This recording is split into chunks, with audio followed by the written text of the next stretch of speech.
NDA के अंदर seat को लेकर, अपनी हिस्सेदारी को लेकर अब खुलकर बातें कही जाने लगी है। चिराग पासवान पत्ता नहीं खोल रहे हैं तो जीतनराम मांझी ने खुला ऐलान कर दिया।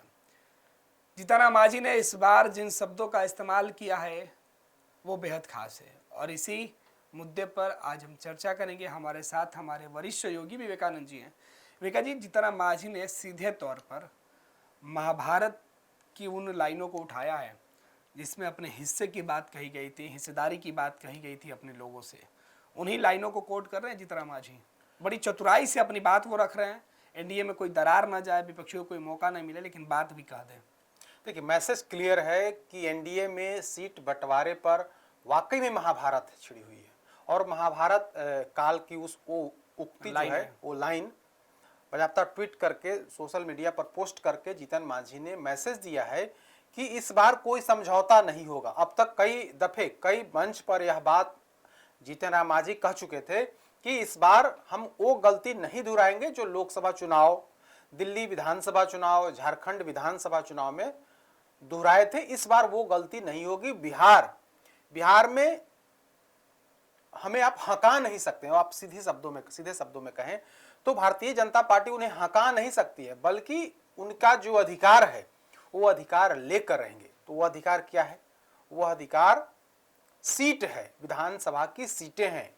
2020 में जो 7 विधानसभा सीटों पर 7 सीटें इनको मिली थी, इनकी हिस्सेदारी 7 सीटों की थी, तो उसे बढ़ाकर के कम से कम 2 गुना करना चाहते हैं, यानी कि 200% उसे बढ़ाना चाहते हैं, सीधे डबल करना चाहते हैं। तो डबल कैसे होगा? डबल तभी होगा जब आप आंख दिखाएंगे, वरना नहीं होगी। वरना किसी भी कीमत पर 7 से 14-15 नहीं हो सकता है। तो अब जीतनराम मांझी पहले दिखा रहे थे, तब उसे हल्के में लिया जा रहा था, लेकिन आज या कल से ही कहें, कल से जिस तरह की राजनीतिक गतिविधि बढ़ी है, जिस तरह चिराग पासवान ने भी आंख दिखाना शुरू किया है, उसके बाद जीतनराम मांझी खुल करके मैदान में आ गए हैं। चिराग पासवान तो अभी पर्दे के पीछे से भी आंख दिखा रहे हैं, लेकिन जीतनराम मांझी ने बजाता ट्वीट कर दिया और कह दिया है कि कम से कम 15 ग्राम तो हमें मिलनी ही चाहिए। यानी 15 ग्राम कहने का मतलब कि 15 सीटें मिलनी चाहिए। यहाँ बड़ी चतुराई से ट्वीट किया गया। वो न्याय अगर तो आधा दो, तो न्याय तो आधा कैसे मिलेगा? जब विधानसभा में 243 सीटें हैं, उसमें 5 मेंबर्स हैं, 5 सहयोगी दल हैं और सबसे बड़ी पार्टी बीजेपी जेडीयू है, तो उनकी हिस्सेदारी तो ज्यादा होगी। लेकिन लिखते हैं कि हो न्याय अगर तो आधा दो, यदि उसमें भी कोई बाधा हो तो दे दो केवल 5 ग्राम, 15 ग्राम रखो अपनी धरती तमाम, हम वही खुशी से खाएंगे। हम मतलब हिंदुस्तानी आवाम मोर्चा, हम वही खुशी से खाएंगे, परिजन पे असी न उठाएंगे। यानी कि जो जिस तरह से जब कौरव और पांडव के बीच में जब समझौते की बात हो रही थी, तब कौरव पक्ष जब नहीं मान रहे थे, तब भगवान कृष्ण की तरफ से कहा गया था या पांडव पक्ष की तरफ से कहा गया था कि पांडवों ने आप हमें 5 ग्राम ही दे दीजिए, बाकी तमाम धरती जो है आप अपने पास रखिए, कौरव अपने पास रख लीजिए। 5 ग्राम, हम 5 भाई हैं, तो उसी 5 ग्राम में हम खा लेंगे, रह लेंगे, गुजर बसर कर लेंगे। हम उसी 5 ग्राम से गुजर बसर कर लेंगे। लेकिन कौरव वह भी देने को तैयार नहीं हुए थे। तो वही कहे, हो न्याय अगर तो आधा दो, यदि उसमें भी कोई बाधा हो तो दे दो केवल 15 ग्राम। 5 की जगह पर इन्होंने 15 किया है। ये 15 इन्होंने अपना नंबर बताया। 15 ग्राम का मतलब क्या हुआ? ग्राम को यहाँ पर विधानसभा क्षेत्र से उसकी तुलना की जा रही है, और ग्राम हो गया विधानसभा सीट, और 5 की जगह पर इन्होंने 15 किया है। रखो अपनी धरती तमाम, हम वही खुशी से खाएंगे परिजन पर। परिजन मतलब सहयोगी दल हुए, यानी कि उस पुरानी बातों को मतलब जितना मांझी नहीं हुए, उनकी पार्टी हुई तो हमको 15 सीटें मिलनी चाहिए।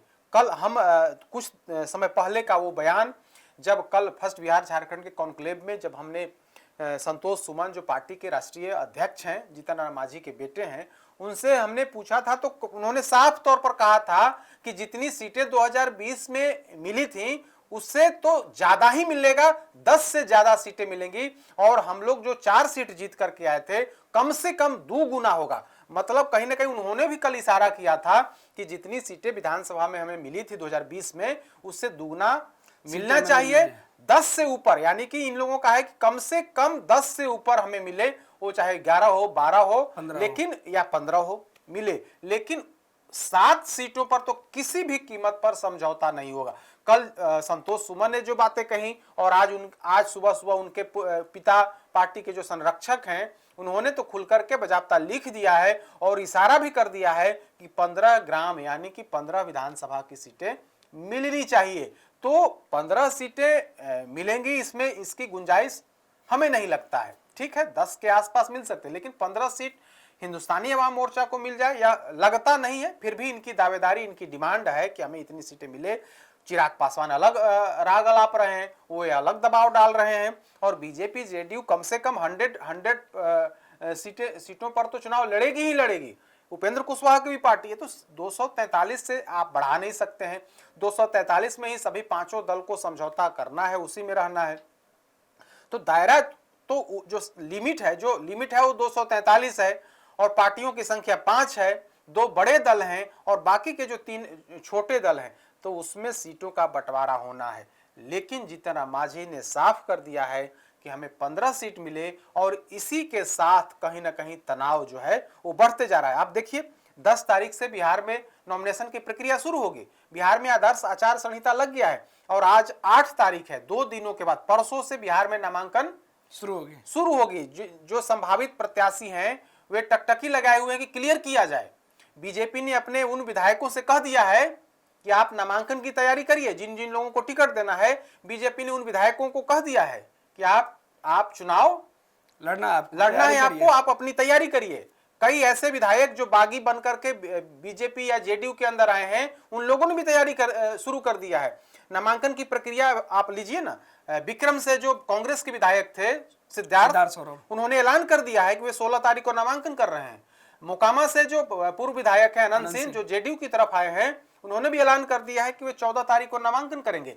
तो जिन लोगों को हरी झंडी दे दी गई है बीजेपी और जेडीयू में, वे जो प्रत्याशी हैं या वो सिटिंग विधायक हैं, वे नामांकन की तैयारी कर रहे हैं, नामांकन के दिन का ऐलान कर दिया है। लेकिन जो अन्य जो सहयोगी दल हैं वे टकटकी लगाए हुए हैं कि बीजेपी और जेडीयू कब क्लियर करती है। तो अब समय भी नहीं है।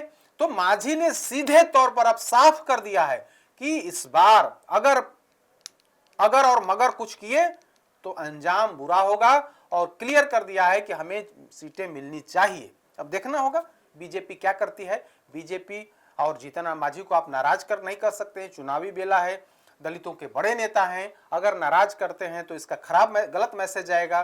तो चुनाव की बेला में बीजेपी कोई गलत मैसेज जाए निचले स्तर पर, तो ऐसा नहीं चाहेगी। अब देखना होगा। कहा जा रहा है कि मान मनौवल का दौर जारी है। अगले 1-2 दिनों में हमें लगता है कि 10 तक तो क्लियर हो ही जाना चाहिए। हम के जो राष्ट्रीय अध्यक्ष उन्होंने भी कहा है कि 10 तारीख तक क्लियर, 10 से 11 तक क्लियर हो जाएगा। हम लोगों की लगातार बातचीत जारी है, लेकिन अभी फाइनल नहीं हुआ है। कुछ कई बिंदु पर मामला अटका हुआ है, लेकिन उसे जल्द सुलझा लिया जाएगा। बिल्कुल, 2 दलित नेताओं के साथ बीजेपी को गठबंधन के स्वरूप और टिकट बंटवारे की बातें फाइनल करनी है। लेकिन जीतन राम मांझी ने जिस चतुराई से अपनी बातें रखी है, उसकी चर्चा बेहद खास हो गई है कि 15 सीट वो मांग रहे हैं, और अपनी पार्टी को कह रहे हैं कि 15 सीट भी दे दीजिएगा तो हम खुशी खुशी रह जाएंगे, शिकायत नहीं करेंगे। खुशी रहने का मतलब यह है कि इनको अपनी पार्टी को कम से कम प्रादेशिक पार्टी बनाना है। इनका लक्ष्य क्या है? जीतन मांझी का लक्ष्य यही है कि हम प्रादेशिक पार्टी बन जाए, यानी कि क्षेत्रीय दल में हम शामिल हो जाए। अभी क्षेत्रीय दल की भी मान्यता इनको नहीं है। नीतीश कुमार की पार्टी तो राष्ट्रीय बनना चाहती थी, लेकिन अभी भी क्षेत्रीय है। तो जीतन मांझी भी कोशिश में है कि अगर क्षेत्रीय पार्टी बन जाते हैं तो एक अधिकृत पार्टी बन जाएंगे, हमारी पार्टी हो जाएगी। और पूरा जो लक्ष्य है, इन लोगों का लक्ष्य यही है कि हमारी पार्टी क्षेत्रीय बन जाए। और दूसरा जो चिढ़ है वो चिराग पासवान से भी है। चिराग पासवान भी दबाव बना रहे हैं। तो जीतन मांझी कह रहे हैं कि चिराग पासवान दबाव बना रहे तो मैं क्यों नहीं बनाऊं। तो दोनों तरफ से दबाव बनाया जा रहा है। चिराग पासवान अपने आप को ज्यादा लोकप्रिय मानते हैं, इस हिसाब से वे ज्यादा सीट की डिमांड कर रहे हैं। वे 100% स्ट्राइक रेट की बात कर रहे हैं। तो जीतनराम मांझी भी 100% स्ट्राइक रेट की बात इसलिए कर रहे हैं क्योंकि उन्हें एक सीट दी गई और वे भी जीत गए, तो उनका भी 100% स्ट्राइक है। चिराग पासवान को 5 सीटें दी गई, वे भी सभी सीट जीत गए, तो वे भी 100% स्ट्राइक की बात कर रहे हैं। तो दोनों 100% स्ट्राइक रेट की बात करें, दोनों दलित के नेता हैं, दोनों बड़े नेता हैं। तो इस हिसाब से दोनों के बीच कंपटीशन है, दोनों अपनी अपनी दावेदारी कर रहे हैं। बीजेपी को निर्णय लेना है कि किसे कितनी हिस्सेदारी देनी है, किसे कितनी सीटें देनी है। मांझी ने तो अब सार्वजनिक तौर पर कह दिया है, जबकि पर्दे के पीछे से चिराग पासवान अपना बीजेपी से ब्लैकमेल कर रहे हैं। हालांकि बीजेपी ने शायद कह चुकी है कि आपको 20 के आसपास ही सीटें मिलेंगी, उससे ज्यादा नहीं दी जा सकती हैं। अब उसके जस्ट पीछे जीतनराम मांझी है, वे 15 सीट की डिमांड कर रहे हैं। अब देखना होगा बीजेपी इनको कितना पर मना पाती है, लेकिन आने वाला जो 24 घंटा होगा या 48 घंटा होगा वो काफी अहम होगा। या तो इन दोनों को मना लिया जाए या फिर कोई तीसरा रास्ता निकलता है, अब देखना होगा। बिल्कुल, बहुत बहुत धन्यवाद विवेका जी। तो दो केंद्रीय मंत्री के बीच, दो दलित चेहरों के बीच बीजेपी फिलहाल फंसी हुई दिखाई पड़ रही है, और इन दोनों को नाराज करना बीजेपी जोखिम चुनाव में उठाने वाली बात हो जाएगी। लिहाजा बीजेपी ऐसी जोखिम नहीं उठाए, ये उम्मीद बिहार के सियासत और एनडीए के दूसरे घटक दल के नेता कर रहे हैं।